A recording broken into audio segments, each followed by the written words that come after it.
Hi friends, welcome back to the shop. If this is your first time here, I'm Dana. I'm Art. And we have all of our wedding gifts.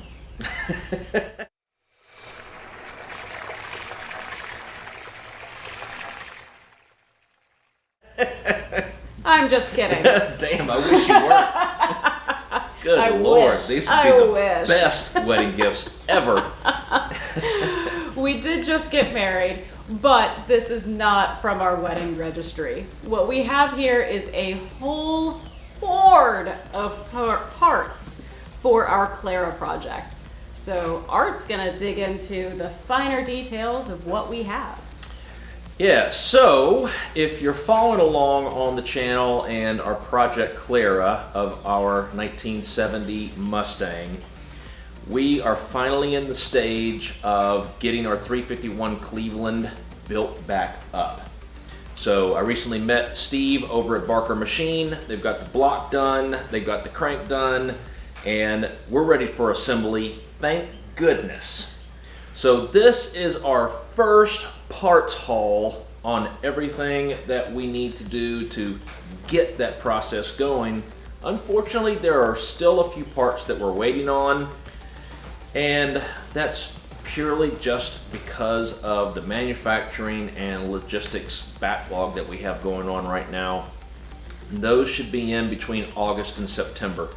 I was a little deflated knowing that we're getting all of this and then we still have to wait a month to 2 months before we can finish it up.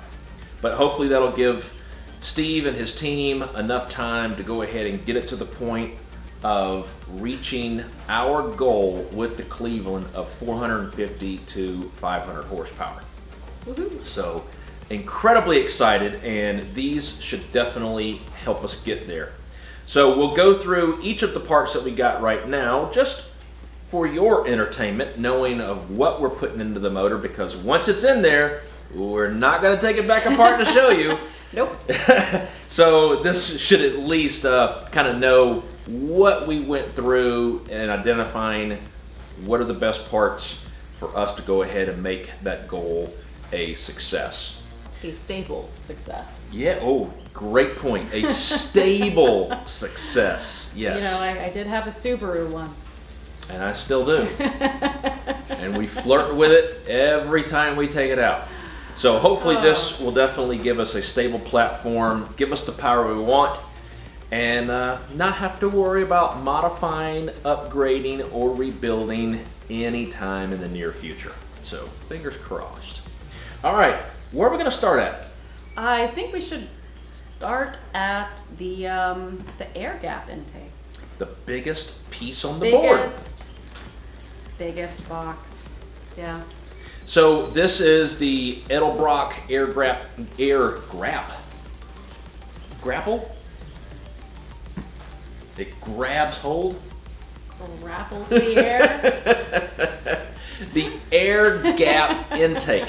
The model number is 7564. So I'll make off with this one then. Okay.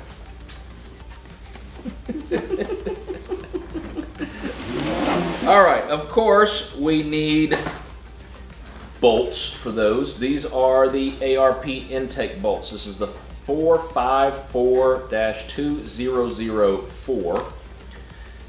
And while we're going through these, I'll share with you real quickly, these were all sourced from a number of sites. CJ Pony Parts, Summit Racing, Jegs, Amazon, and I think that is it. No eBay?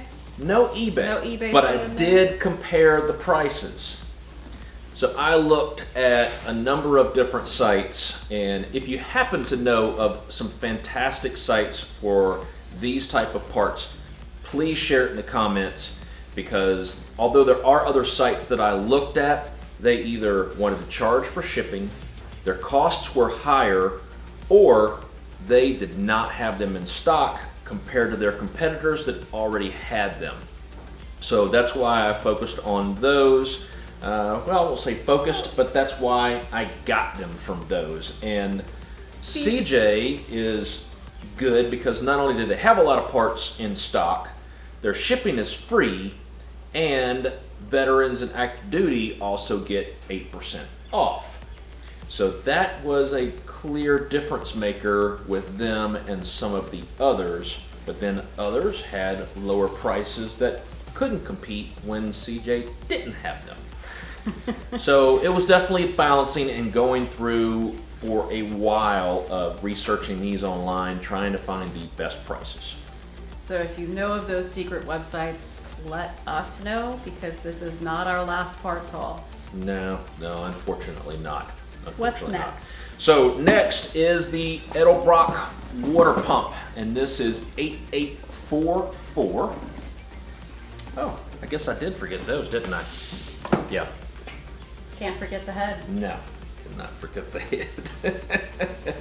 While we were talking about bolts, the head bolts, ARP 154-3604. And then the water pump is, once I believe I said it, 8844.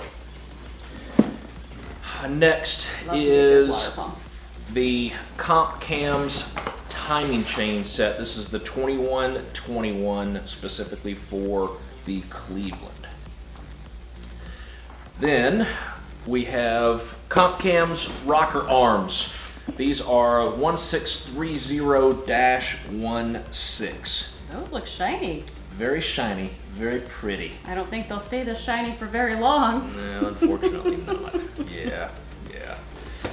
Next is we have the Powerbond dampener, and this is a PB 1082-N.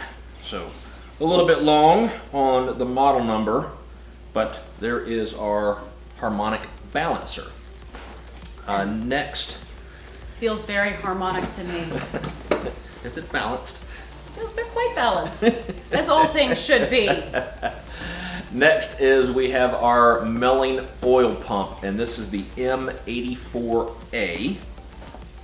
And of course, with that, you also need the screen assembly from Melling, and this is the 84-AS1.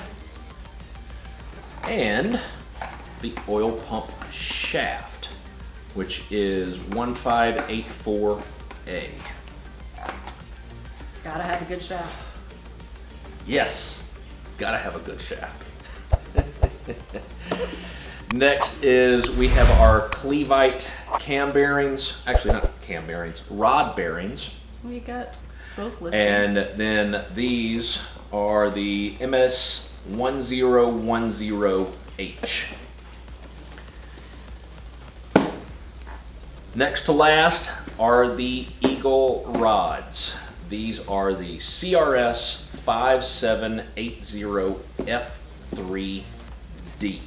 So with the rods, there was something that you were telling me about ordering rods that we actually did not need to. But to get the gains in the horsepower, it was better for us to. Yeah, we could have kept the stock rods. There was nothing wrong with them. However, it was suggested that if we didn't want to go down the road later and decide to upgrade them, it's best just to go ahead, spend a little extra money on the newer, better rods, and then not have to worry about it down the road. So our goal has always been build it to get to where we want it to be the first time, as long as it's affordable, and not have to say, you know, down the road, I'd like to be able to upgrade it. I did that with the WRX, and I really don't feel like I want to go down that path again. I'd like to build it, I'd like to tune it, I'd like to be done with it. Don't pay the labor fees twice. That especially, plus the tuning fees. Yeah. So this will certainly help us out. Then the last piece is the MSD distributor, and this is the 8350. Very pretty. Yes. So, a good long list for our first haul. I'm excited to be able to start getting this project done and hoping that my schedule will actually work out to where I can get over there to Barker Machine and do some recording as they're starting to build this, so you all can continue to follow along with the project as much as you like. And see why we bought new rods instead of just using the old one. Yeah. Incredibly excited about the next steps. So if you have questions about the build, and of course if you have some other sites that we need to look at, please let us know. Drop some questions in there. Happy to be able to help. And if I don't have an answer, because I'm not an engine builder, then I will definitely ask Steve and the team and get an answer for you as quickly as possible. We might not know, but we'll find out. Yes, we will definitely find out for you. So, you ready to close it up for this one? Yeah, I think we can close it up for this one. We made off with a pretty good wedding registry haul, I think. I wish we would have thought about that. See, hindsight 2020, that would have been great. We got a generator instead. Well, yeah, very true. All right, for this week, thank you all once again for joining along and having fun on Project Clara along with us without the financial piece that goes along with it. So until next week, stay safe, take care, and we'll see you soon. Bye. Bye.